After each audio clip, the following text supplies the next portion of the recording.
To celebrate this Easter Day, we have two messages from the hospital chaplaincy. The first comes from the Reverend Peter Nelson. Last night I heard a remarkable and heartwarming story. It involved a young man, Samuel. Sammy was his name. He lived in one of the slum suburbs on the outskirts of Nairobi, nothing much more, I suppose, than a rubbish dump. Each day Sammy would go out and see what he could find to help his family eke out a poor living. One day he found a piece of paper, possibly a fragment of a newspaper. He was a clever lad and he could read, and what he read on that scrap of paper lit up a fire inside of him. It was an advertisement for a course at Manchester University, England. Sammy started to dream of going there, of enrolling on that course. It seemed totally absurd. How on earth could he, in all his poverty, ever get to England, never mind starting on a course at such a fine English university? But he simply couldn't get it out of his head. On reading that crumpled piece of paper, something was born inside of him. A torch was lit, the torch of hope. Suddenly, Sammy had something to aim for, a vision to pursue, a purpose in life.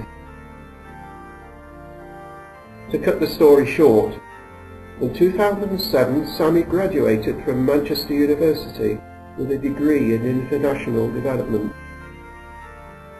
Against all the odds, the dream came true. His vision was realised. Hope is something that is very important to us all, isn't it? It's something that is born out of that other spiritual quality, faith. Sammy believed, you see, that somehow he would get to England, that he would be able to enrol on that course, that he would succeed. However impossible the circumstances appeared, his faith and his hope remained firm.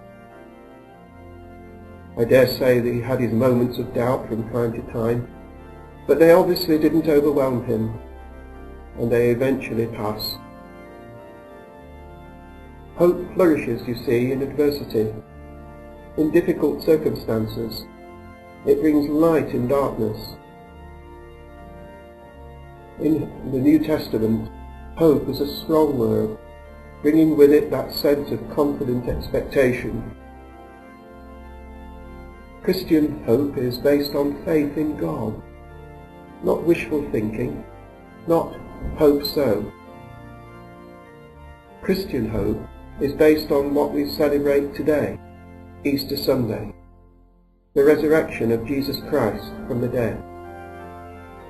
This event of 2,000 years ago says that even death itself could not destroy Jesus. The very worst that humanity could do to him was not able to eliminate him. That Christ is risen, the grounds for our hope. Illness brings with it adversity, and this can lead to hope's opposite, despair.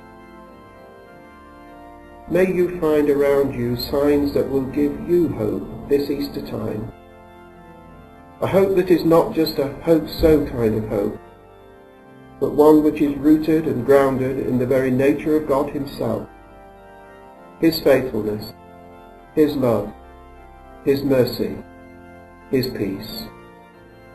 The God who raised Jesus from the dead, and will raise us to the light of hope and faith, if we will let him.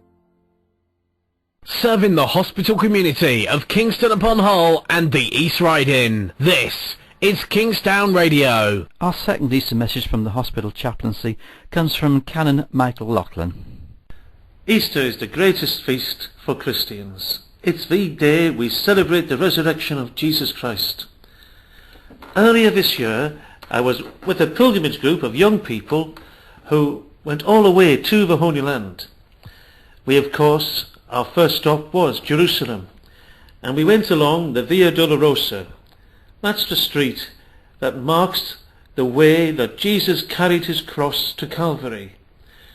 It's a wonderful experience, and the young people certainly were deeply moved as they said prayers and read parts of the Bible, the passages that referred to our Lord's suffering.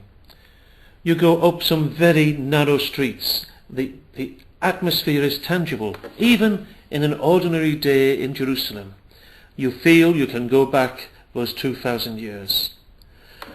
When we made it to the place where Jesus was crucified, there is now a huge church.